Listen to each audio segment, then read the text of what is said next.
Leral.net, s'informer en temps réel. Site d'information exclusive numéro 1, www.leral.net. Voilà, comme niñ ko gisee rek ami téléspectateur ñu nekk di recueillir ay témoignages pour Sidi Lamine Niass, le grand homme qu'on vient de perdre ñun sénégalais ñun ñëpp macha allah ñoo bokk perte bi parce que ñun ñëpp suñu kilifa la woon ñun ñëpp suñu royukaay la woon macha allah damay ànd ak koo xam te ni tamit macha allah il a travaillé ak Sidi Lamine Niass, il a fait un parcours ak Sidi Lamine Niass mu nekkoon ancien directeur Walfadjri bu Louga ñu koy bàyyi rek mu présenté wu à nos téléspectateurs de Leral.net. monsieur Achille nuyu naa la. waaw Huguette maa ngi lay fay tey tiis bu mag la moo daanu ci Sénégal daanu suñu kaw parce que danoo ñàkk ku nga xam ne mën nañu koo jàppee comme suñu sëriñ suñu maître à penser suñu kilifa suñu patron muy Sidi Lamine Niass moo tax vraiment tey am na lu metti lool di leen remercier ci liggéey bi ngeen di def pour fësal nit ku mag kooku muy Sidi Lamine Niass. kan moo nekkoon Sidi Lamine Niass. waaw Sidi Lamine Niass nag mën naa wax ci moom parce que yàgg nañ parce que def na lu ëpp 20 ans xam nga 20 ans koo ko defal am na sa genn wàll la am na lu nga xam ne lu bari ci moom nga koy jëlee parce que man bi ma commencé ci média bi ginnaaw bi ma jógee bitim réew dama ñëwoon fii Louga di fi liggéey comme conseiller en communication bu Dabi Diagne. Mais comme c'était un milieu politique bi Aminata Mbengue ñëwee man ma dellu Dakar def benn stage Sud Quotidien ba sama benn grand bu ñuy wax Samba Diaw Thiam muy doomu El Hadji Djibi Thiam Kokki ma Djibi Thiam Kokki fii la dëkkoon Louga mais grand Samba Diaw boo ko ñëwee ci première génération journaliste yi nekkoon Louga doon xaritu Mame Less Camara promotionnaire Mame Less Camara moo jàpp sama loxo daan ne Mame Less daal gis naa benn xale bu nga xamee ne macha allah bu ngeen ko amee. dina leen mën a defal liggéey bi fekk temps yoo doon liggéey ci benn journal bi ñuy wax Écho du Njàmbur ak Louga Info ci la Samba Diaw Thiam aussi kooku maa ngi koy ñaanal yàlla suuf sedd ci kawam moo ma jàpp ba yóbbu ma ci Mame Less Camara moom mu jël ñu bi ñu fa ñëwee ñëw fekk fa ñoom Souleymane Niang ñoom Yoro Diaw ñoom Assane Gueye ak yeneen i journalistes yu nga xam ne ñoom ñëpp. ñu nekk fa nekk la première promotion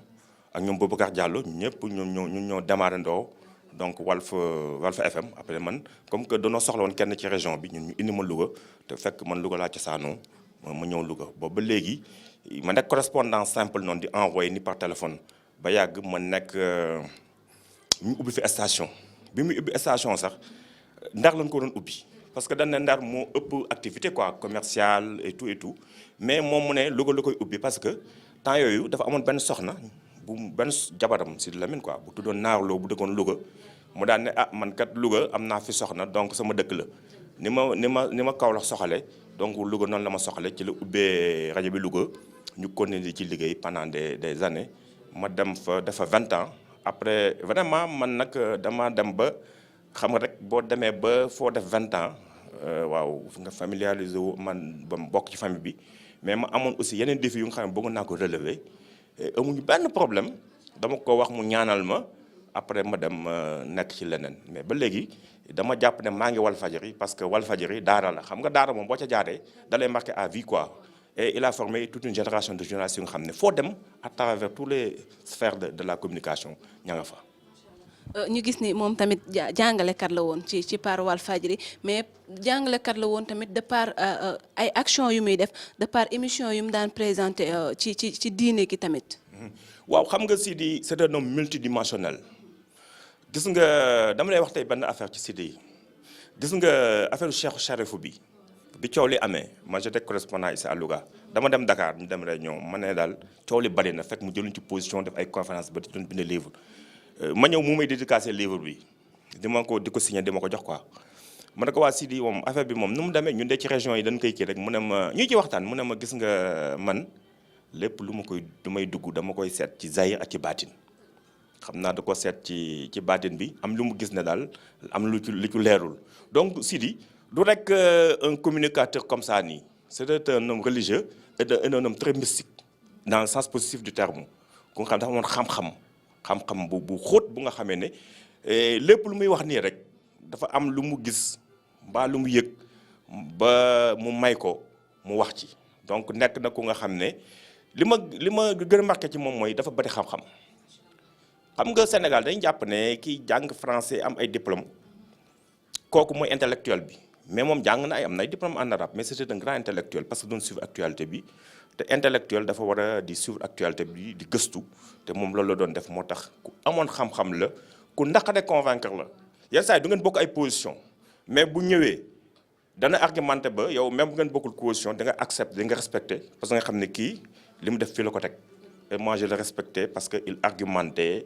il avait des convictions fortes kenn neexul la mu jël position nga convaincre ko ci le contraire bi parce que il avait des convictions fortes te nit bu am personnel da am conviction forte am gëm-gëm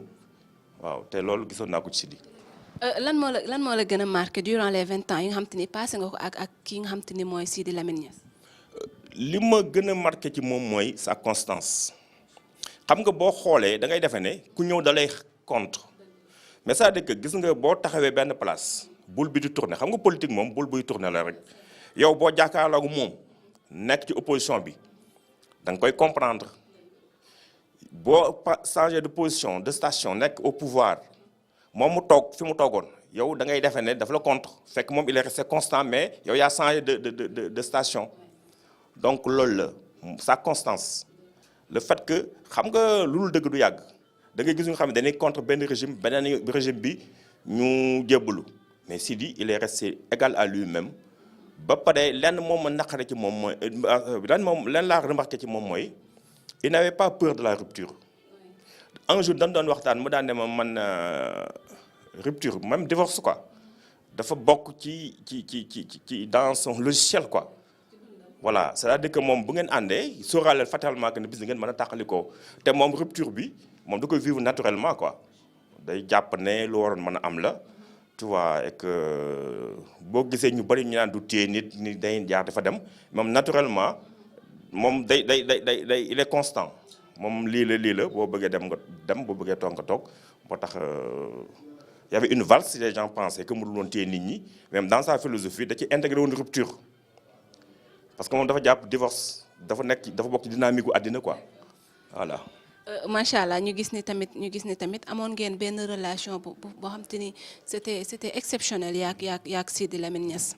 mais nag xam nga nit souvent bu dee li ñu baax la ñuy wax mais man nag moom yu ba d'accord noonu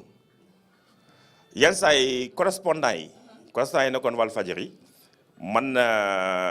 dama daan waxtaan ak ñoom yenn revendications yi dañ ko daan porté yenn saa yi sax man da daan woote réunion man ne du ma dem parce que les choses ne bougent pas parce que aussi da ngay wax la vérité naan les choses ne bougent pas on nous promet des choses duñ ko gis. benn jour ma voyagé dama ne ma sax biti ma dew dem ñëw ma réunion mu daan ne lii ngeen di wax de Achille moo leen ko waxoon parce que man souvent dama naan ko Sidi yow à chaque fois tu investis sur le matériel doo investir sur les journalistes boo yokkee cere da ngay yokk ñeex waaw souvent man aussi dama daan ñëw dama daan naan ko man je suis pas venu en talibé parce que bon yooyu yëpp dañ ko seqoon mais moom il est am na benn réunion dama gedd mu woo ma ne ma kaay toog donc yooyu yëpp les gens pensent que ku dëgër la mais nit ku humain la ku nooy la ku baax la te journalistes yëpp ñun ñëpp dana war a dajaloo mais delloo ko njukkal parce que ñun ñëpp ku ci am dara mbaa ngay wax feneen ñu lay dégg c'est grâce à Sidi Lamine Niass moom moo nga nekk très jeune mu responsabiliser la jox la opportunité jàppale la tette la ba li nga mën a wax nga di ko wax ñun ñëpp dana waroon dajaloo comme un seul homme ñi jaar Walf ñëpp vraiment pour jéem a relever le défi préserver l'héritage de Sidi Lamine Niass parce que affaire bi du jooy ak ay CD ak ay gërëmaate xam lan mooy kii garder l'esprit Walf mooy garder l'héritage de Sidi Lamine Niass que Walf reste le mur de lamentation que ñi jaar Walf ñëpp da nga ko war a xam nga sëriñ bu la jàngalee da nga koy jox àllarba dana war a jox Sidi Lamine àllarba li ñu jox Sidi Lamine àllarba mooy ñi jaar Walf ñëpp dajaloo delloo ko njukkal préserver son héritage waaw li mu bàyyi à la génération future. préserver son héritage loolu moom la monsieur Niang wax ndeysaan xel yi ñoo fees rek dañ koy bàyyi rek mu tëj wax li nga xam te ni moom la bëgg a wax fii à travers leral.net. waaw leeral ma leen di remercier parce que yéen vous êtes une presse de proximité te li ngeen def am na solo trop man keroog dama demoon benn séminaire ci sunu élection ñuy proposer ay jour ay sites yu ñu war a man dama défendre Leral parce que c'est un médium que j'aime bien su ma ñëwee moom laa njëkk a consulter li may wax daal mooy Sidy Lamine ñun amee nañ ko njukkal ñun ñëpp bu ñu demee fenn fi fu ñu mën a nekk am na lu mu def ci ñun te loolu la ñuy wéyee man su ma demee ba ñëpp xam ma à travers le Sénégal à travers le monde Achille Niang Walfadjri c'est grâce à Sidy Lamine Niass moo ma jox chance boobu ba léegi damay toog ñu may woo di ma invité ñoo ma yow Walfadjri man la nekkatuma Walfadjri am ñu xam ne dañ cay feebar man bëggoon naa jóge Walfadjri toog fa lu mat 2 ans yoo xam ne mënu moon dem parce que nit ñi ni ñu bëggee woon Walfadjri di ma associé ci activités yi moo ko jàll ci Walfadjri dem na ba tax na dama demoon ba bokk ci Walfadjri moo tax comme ni may waxee sànq ci réseaux sociaux yi c'est comme une imagerie d'Épinal une image d'Épinal qui me colle à la peau man kenn mënatul juyale Achille Niang ak Walfadjri te je pense que am naa ci ay téeméeri morom te loolu dañ delloo ñu jógal Sidy Lamine Niass préserver l'esprit de Walfadjri ku nekk la Walf def ci yow nga delloo ko fexe ba ñu sàmm Walfadjri parce que patrimoine la patrimoine national patrimoine askan bi. patrimoine national la patrimoine askan wi Walfadjri ndeysaan képp ku nekk fii borom baat journaliste bu nga xam te ne ñëpp xam nañ la jaar nga fa macha allah ndax Sidy Lamine Niass moom pour moom Walfadjri école la rek da ngay ñëw nga jaar fa jàll nekk keneen doon royukaay macha allah sa jëf bi fayul macha allah fayul benn yoon ndax li yaa fi liggéey lu rafet moo tax ñu lay waxal lu rafet ñu koy jaajëfal rek moom mu nga xam te ni mooy monsieur Niang Achille